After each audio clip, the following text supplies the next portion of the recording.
So, hello everybody, and welcome to this episode of CFO 4.0. So, with me today is Stefan Gamble, who is the CEO of Walsall FC. And if you haven't guessed, if you're listening to this on a podcast, you will see in his background, if you get a chance to look at the video, an amazing view from the office. So, welcome, Stefan. Fabulous to have you on the show, and thank you for joining us. Thanks for having me. Looking forward to it. Well, you've had a really interesting journey, right? So I personally won't tell everyone about it. Do you want to just talk through sort of how you ended up in your role and your journey, both before and with Walsall? Okay, yes. So, where shall I start? Start at university, perhaps. Went to university in Liverpool. Did a sociology degree, which is not your typical for a financial person. But in my final year at university, I needed to decide upon a career path. I spoke to the careers advisors and was advised, you could do a lot worse than getting into law or finance. So, I looked at the options. I applied for a few graduate placement jobs, and I was fortunate to get a graduate placement job at accountancy firm BDO Stoy Hayward in Birmingham. And so from there, qualified as a certified chartered accountant over a 3-year period, worked in practice for 5 years, and during that time worked in a lot of different industries. As I'm just sort of finding my way really of where my sort of interests lay and what the future held for me. And one of the clients we looked after was Walsall Football Club.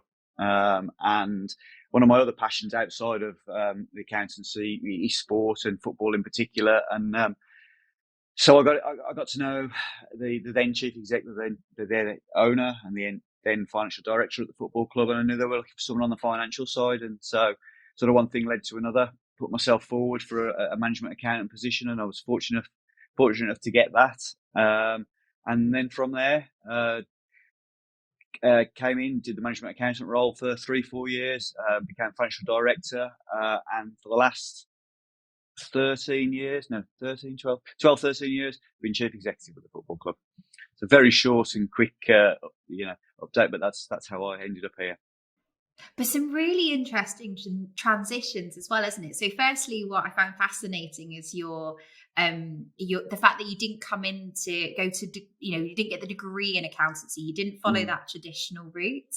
So what made you choose law, finance? What was it that attracted you to finance in the first place? I think I've always been good with numbers. Did a maths A level, and it's something that throughout school, I just like making things balance, and I like the uniformity of it, and so finance just sort of stood out for me as something that I actually just got a lot of enjoyment out of, balancing equations and that sort of stuff. So it seemed a natural progression for me. Absolutely. And as you made that transition from, I guess, being in practice to being working for a finance organization, how big a shift was that for you personally? It's pretty significant for anyone, I think, moving out of practice into industry.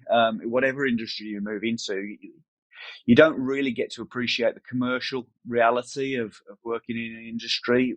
You're a little sheltered, I think, working in practice, which is fine because that's your industry effectively. But actually, sort of getting out there and working in an industry where it's really important to, obviously you've got to generate turnover, you've got to be profitable, and you've got to manage the expectation of of stakeholders, and in my case, spectators and football fans. So it was a real big shift from auditing the books of, many different companies to coming into a very specific commercial arena and just managing that transition. And what's it like working in the world of football? Because it sounds like every lad's dream of job that works in finance is to do finance for a football club. So what are some of the unique challenges that you have in perhaps football that you don't have in other industries? Yeah, I mean, I've been very fortunate, to be honest, to be able to use my professional qualification in something I love, something I have a real passion for. But it's challenging. It's not like any other industry because we set targets, we set budgets, and we do that for the commercial department, the conference and events department, and so on. And you have a budget and you expect a return and you can manage the margins. But then the football side of the business, you allocate X amount of pounds to a manager to choose the players and then hope that the team perform on the pitch. And that's largely beyond your control, the results. So yeah, it's just very different to sort of any other sort of standard sort of industry. I can imagine. I guess budgeting's a real challenge as well, because obviously things can change quite dramatically, can't they? Yeah, they can. I mean, the one thing that are set are the costs. So, you sign a player and you commit to a contract and you've got to pay him, but it doesn't guarantee that we're going to get win matches on a Saturday. And then, the only way of getting people to come through the turnstiles and sit in the stands is be successful. So it's difficult to project your revenue, but it's pretty easy to project your costs. But just balancing them all the time is a real challenge. Oh, I can only imagine. And is it very much sort of a fixed period, or is there lots of dynamic variables going through season? How does that differ? Yeah, no, it's really different. I mean, the business is a 365-day business. It's not just the 25 times a year we play a match here on the stadium. We have to generate revenue throughout the year. That's why we've got commercial revenue. We have a Sunday market here that has 20,000 visitors a week. We've got a conference and events facility that's a 2 million turnover business in its own right. So, and they're all very seasonal. So the football will run from July through May, and the conference venue runs all year round. So it's very diverse. So you've got businesses within the business, by the sounds of things. Yeah, it's one limited company, but within that limited company, there are various cost centres. We've got the football, obviously. We have the conference and events, we have the commercial side of things, and then we have the retail, which is your replica kits and your football shirts and that sort of stuff. Fabulous. So lots of challenges for anyone working in finance in football as they go through. Yeah, definitely. Yeah. And as you made that shift from management accountant to finance director, what do you think sets you up for success? Because, it can sometimes be hard to make that step up a level, can't it? Even within the organization and as things became available. Was there anything, what were your secrets to success that sort of, you were the person that they wanted to take it forwards? Yeah, I think the 5 years I'd had as management accountant were absolutely invaluable because you get to understand the commercial side of the business. You get to understand managing staff. You get to understand managing cash flows in a real-time basis. So I was ideally placed, really, to step up into that role. But I think probably key to it is using your professional qualification, your skill set, but in a commercial environment and getting that experience that then gives you the platform to go on and take the next step up the ladder. And what would you say to anyone that's in that same position in terms of as a management accounting wanting that either that finance director role or an FD wanting to shift up into more of a CFO role? What do you feel like they should focus on apart from obviously doing the day job really, really well? I think they've got to be prepared to take on more responsibility and more challenge because obviously with the step up comes more pressure. But also more rewards. So I think it's having confidence in your own ability. I think, I was always I was ambitious and I wanted to progress in my career. But by the same token, lots of people just enjoyed their day-to-day job and very happy in that role. But I think if you're going to take the step up, you do need that ambition. And I think you do need to be prepared to take on more responsibility and expect the pressure. But it's well worth it. Oh, I think that's always the challenge, isn't it? Like, it sounds great having that title, but like you said, there's a huge amount of pressure that comes with it. And what did you feel like that from a pressure perspective? What are the challenges or pressures that you felt as you came into that FD role? I think cash flow management is the obvious one. Data, everything else flows from that. If you get your cash flow management right, your profit and loss will follow. And it's in an industry really where, as I said earlier, some of the income streams we can predict with ease and certainty, and some of them, particularly related to the football, are very, very dynamic and really dependent on how well the team is doing. And as I say, that is something that you have limited control of. So how do you cope in that environment? Because there's a lot of other businesses now that are getting used to that volatility. Like, I think I don't think I've been in a time in finance where it's been this volatile with everything that's going on. So how do you in football manage the fact that you perhaps don't know the numbers that you're going to get week from week? Yeah, I mean, it's difficult. I mean, as a club, over the last 20 to 30 years, so a lot of it during my time, but even before sort of my predecessors, the key to it is diversifying your income streams and not being totally reliant on the football, which is why we have those 4 cost centres that, and a whole set of customers that are not in any way, shape or form influenced by the performance on the pitch. Now, the easiest way for us to generate money is to be successful on the pitch, and that comes with the biggest rewards. But when we're not successful on the pitch, because we're not always, it is important that you do have you can rely on steady income streams. When the football isn't going so well. So I suppose that's how we've managed to cope over time. Absolutely. And how are your, obviously, from your expectations now being on the other side, now having, I'm assuming, an FD to replace you from and your original role, how did you think about your replacement, out of interest? What were you looking for? I'm actually still, I don't have a replacement. Still looking. I'm both. I'm chief executive, but I look after the finance side of things as well. I have a management accountant that works for me. And an accounts team, but I still oversee the financial function. So unfortunately, no, I don't have an FD that reports me just yet. Out of interest, are you planning on it? Is it something that you're looking for, or is it one of those things that when you get the time, energy, and budget to do it, that's what you're going to focus on? I think it's been a combination of that. Yes, time, energy, budget to do it. But just recently, speaking with the owners of the business, then that is something that's going to accelerate to free my time up to focus on more of the commercial issues. So that's a really fascinating. How do you balance, obviously, all of the pressures of being CEO with still having to keep that sort of that eye on the finance piece? What's your secret?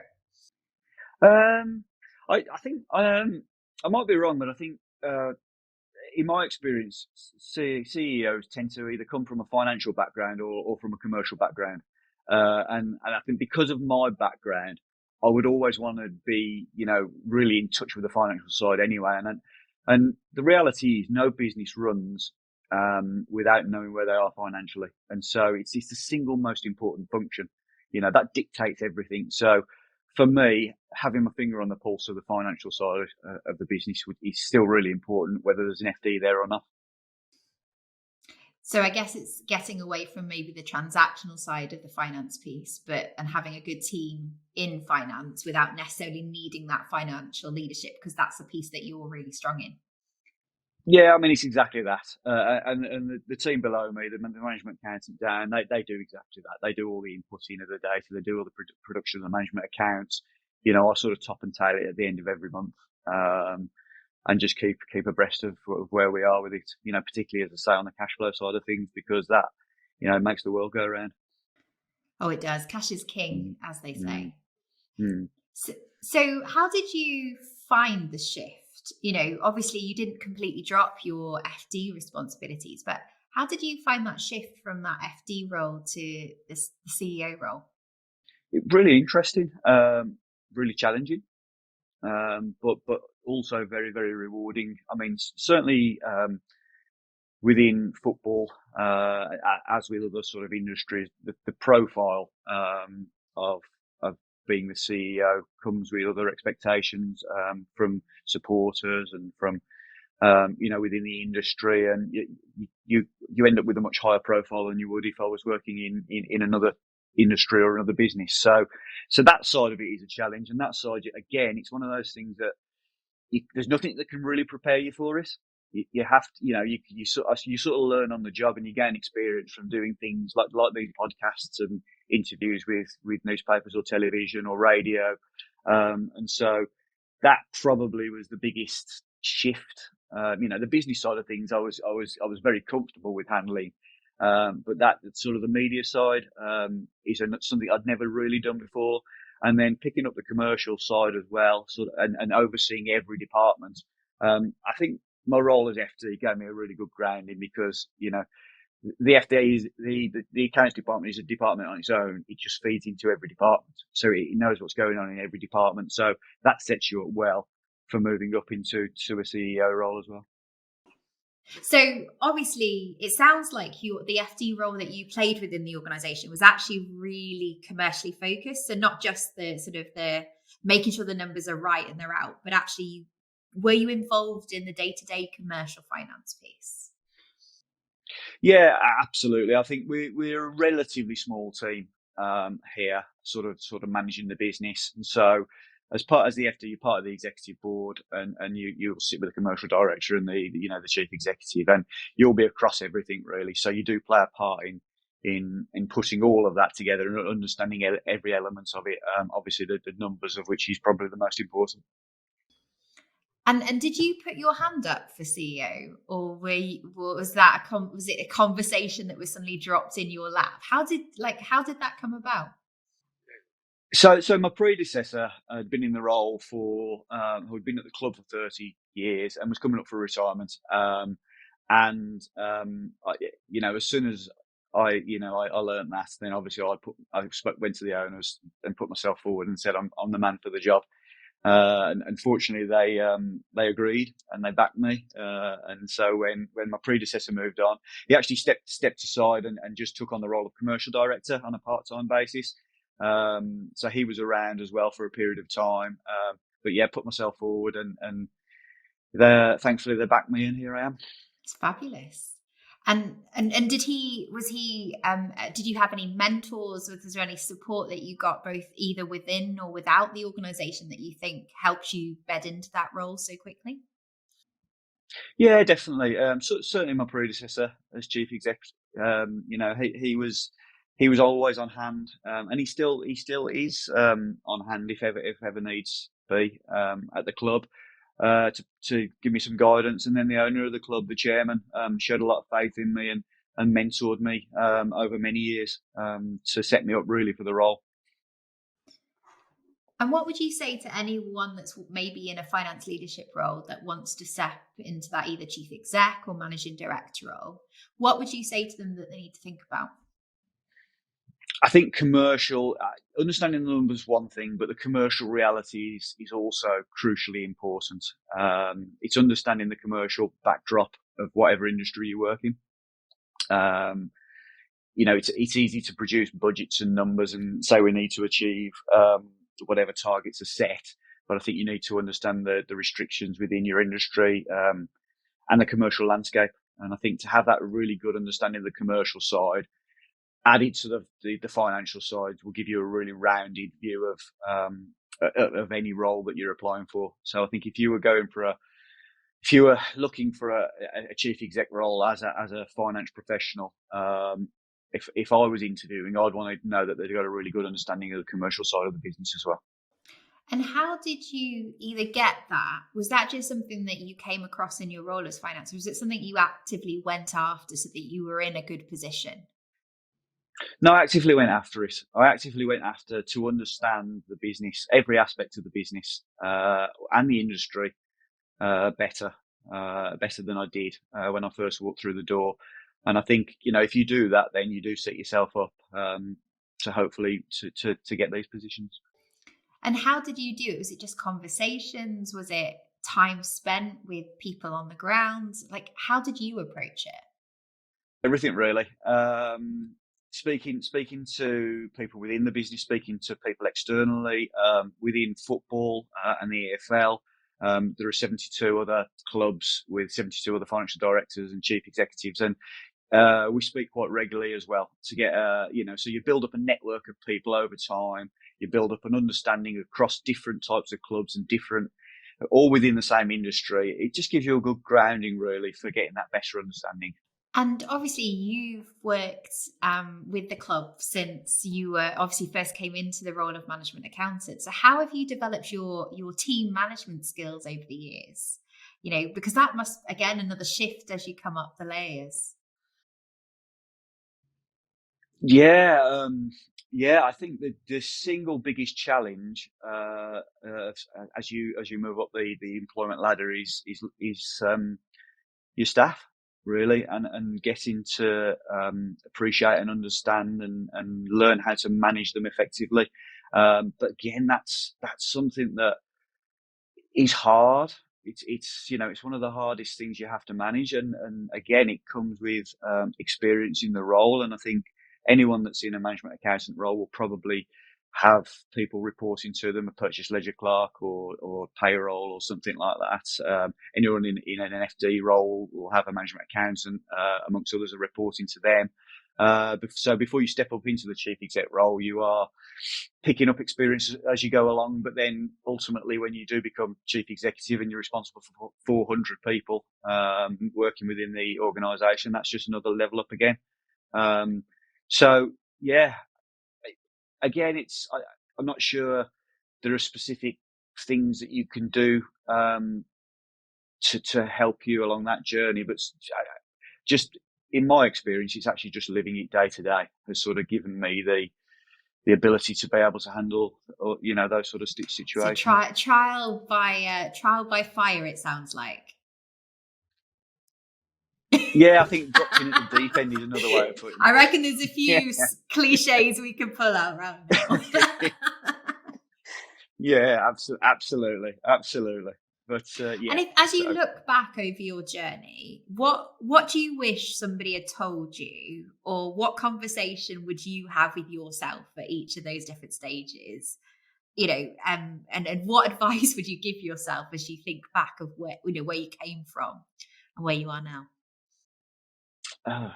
blimey. I think believe in your own ability.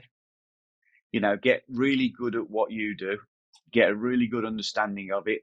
Do you get to a point where you can do whatever job you're doing with your eyes closed? And also, I think in my case, to progress, take on other duties and roles that may not necessarily fall within your remit. Make yourself really valuable to the business. And that will give you a platform and put you in a position when key roles, right at the top of any organisation are coming up. You automatically are on people's minds because the way you've gone about your day-to-day job, the pride you've taken in it, and you've done that little extra mile, and I think that will always stand anybody in good stead. Were there any projects that you look back on or key responsibilities you stuck your hand up for that you felt like really added to your experience? Good question. I'm not sure I could think of specifics. I think just being it's very easy to become sort of pigeonholed. I think, perhaps I'm a sweeping generalisation, but you could sit in a finance office and you could not really interact with other departments, and you could just, tick and bash and do your day job and, work 9 to 5. And at the end of the day, you walk home, you don't think about it till you get, when you get back the following morning.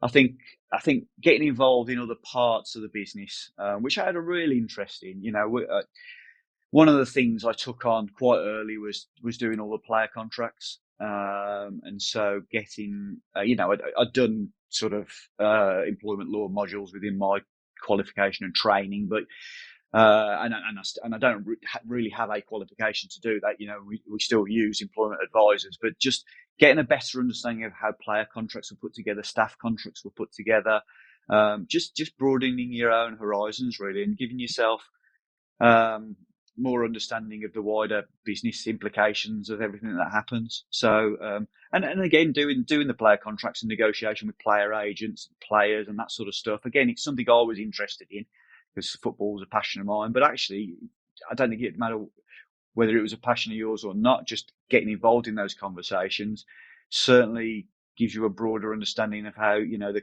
commercial reality works and the world ticks. Yeah, no, that's a really good insight. Like you say, it's the stuff that you don't know if you're ever going to need one day that actually sets you aside when you start to change and go across the organization in different ways. Yeah, definitely. The stuff that I've never used since my studies, and then there's other stuff that years and years later becomes really relevant. So, yeah, I think just broaden your horizons and take a pride and an interest in what you're doing. And if you think back through the years again, were there any particular challenges or turning points where you sort of had to take a step back and go, right, I need to dig in here? Were there any, like in terms of a finance context, in terms of a personal work context, you felt shaped who you became? Yeah, I mean, we've had some challenges over the years, like every business. I mean, over recent times, COVID, obviously, dealing with that was, incredibly tough time, and we had to think outside the box, and really had to work hard to keep the business, keep the club in business. And then, there've been other instances like that. Football, again, there's promotion and relegation, so there are great rewards and there are great difficulties that come with that, because your funding for every level of the football pyramid is different. So the challenges year on year, you can only sort of budget realistically 1 year in advance, because you don't know which division you're going to be in the year beyond that. I mean, we do have 2-3 year horizons, but the reality is you're so dependent on how you're doing one season to the next that it's difficult to plan further than that with the football side. With the other areas of business, we can be a bit more specific, and with the conferencing side, we can invest in facilities and look for a return over a period of time. Again, same with commercial deals that we do. We do shirt sponsorship deals that will last for 2 to 3 years. We do stadium naming rights deals that will last for 5 years. So yeah, all those sort of things really all sort of come together to make the one role. So it's all really varied. Absolutely. I bet it's not one day is not the same as the next when you're coming in. Literally every single day is different. And is that There'll be a something, different. yeah, you thrive off personally, or would you quite like a bit of stability? Listen, at times I absolutely would like a really boring, down to earth day to day job where I knew exactly what I was going to do every day, but I don't think I'd last very long. I think one of the best things about working in this industry and being a chief executive is that literally every day is different. Literally every day is different, and there's different problems every day, and you've got to come up with a different solution every day. But I think I'd be bored if I was just doing some sort of just a bog standard ordinary day job, which lots of people do, and I have absolute respect for them. But I think I'd probably just need to challenge myself. I think I'd be the same, to be honest, Stefan. I'm not sure I could. Yeah, and one of the things I love about my job is that I literally you never know quite what you're walking into, so it's part of the fun. So Yeah, I exactly. understand that. I completely understand that. And out of interest, how do you think the perception of you in finance helped or hindered your transition to chief executive, as in either within the club, within the stakeholders? Do you which side of the fence do you think it fell on? I think a bit of both, to be honest. I think certainly as a club, I mean, football's a different industry, difficult industry to make money in, because what you have to pay the players and what you have to, to actually make football happen, it's very, very expensive. And then to generate revenue to cover that is sometimes a challenge. Because we've diversified the business, because we've got different income streams that aren't reliant on the results. Then we've managed to be profitable for, I think off the top of my head, 15 or 16 years in a row. Wow, it's a bit of an achievement And in football, isn't it? That it is certainly at our level, it's an achievement. And the vast majority of clubs lose money and are reliant on owner funding, whereas our business model is totally different. So I think in being able to achieve that, that is obviously puts us and in a good light, and puts me in a good light within the industry, and obviously within the club. So that's the sort of thing, really. And out of interest, obviously, with you being one of the few profitable clubs at your level, is there any pressure to extend the spending and start to put more towards players? I can only imagine the battles that go on internally when looking at Yeah. player salaries and trading, etc. So, how do you balance it?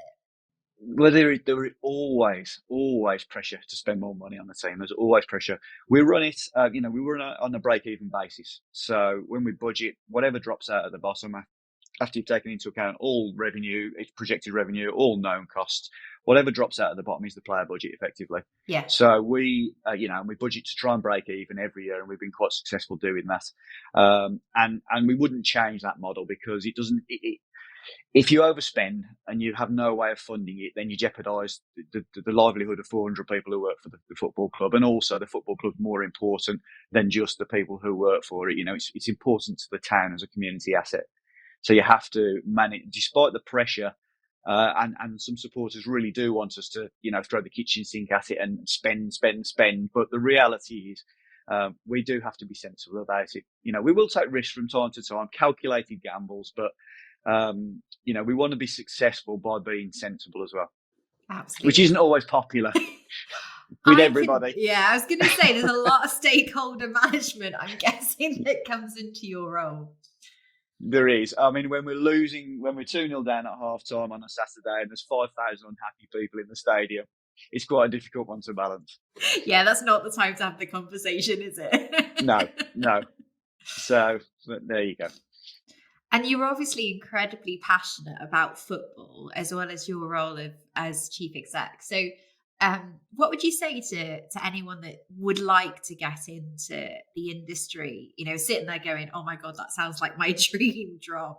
Have you got any advice for them? Get some experience, I think, is probably, for every role that comes up at a football club, you get hundreds and hundreds of applications.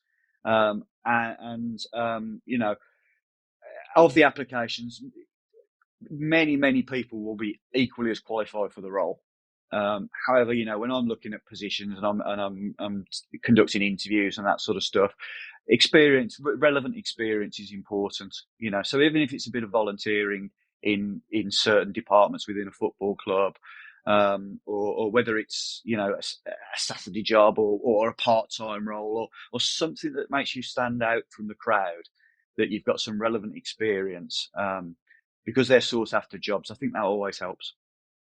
And is it how do you find the crossing over of your personal passion for football and the role? Like, is there been any downsides to that?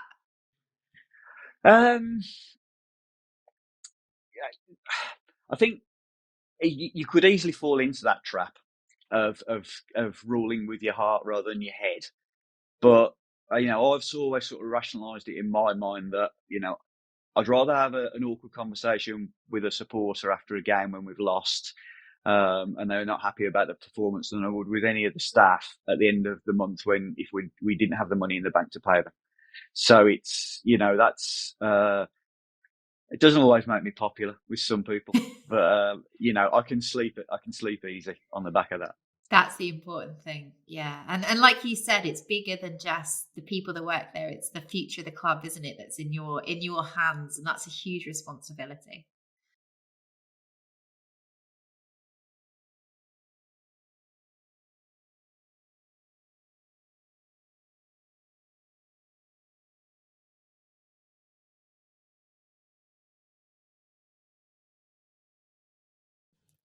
Absolutely. And out of interest, when you're looking for your next person in finance, your next either FC, FD, is the experience in football and specifically what is crucial for you? Or do you feel like there's other things that you want given your background and your experience? I think an understanding of football would be good, not absolutely essential within the finance function.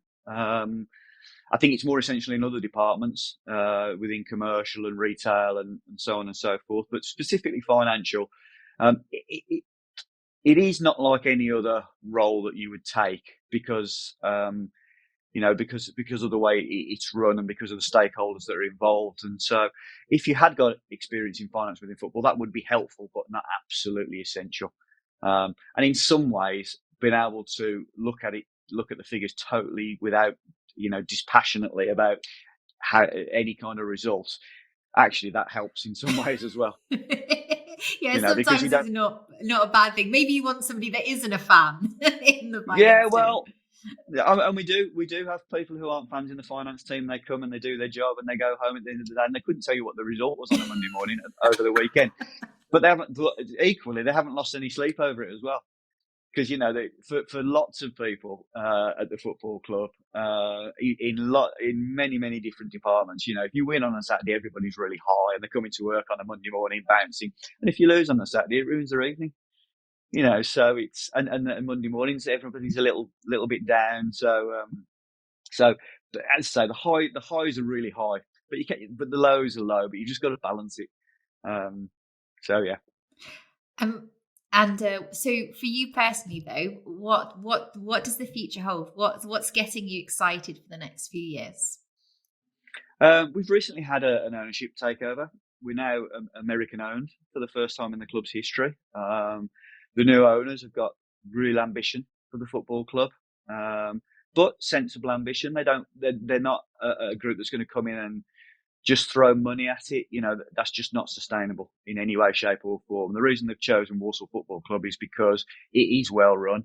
It has other income streams, and they feel that they can just augment that with strategic investment to make the club better. So the future for the club's really bright. When I first joined, we were in the Championship, which is the division that sits below the Premier League.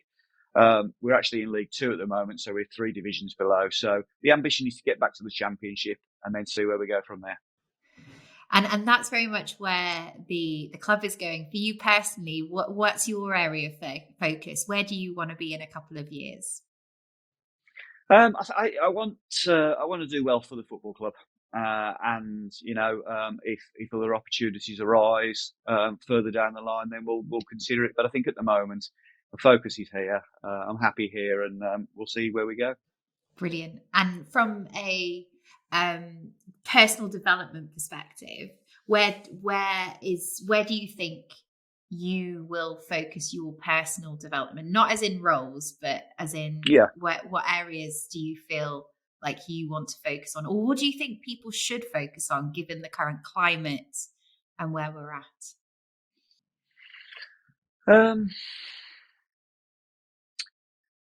It's quite a difficult question, really. I mean, in terms of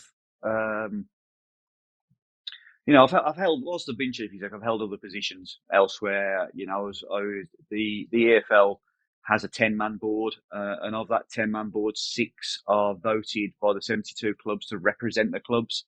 And so I've actually been a EFL board director, representing League One clubs, voted for by all the other clubs. That gave me another string to my bow, gave me another opened a whole new corridor of doors for me in terms of network and future opportunities. And I think specific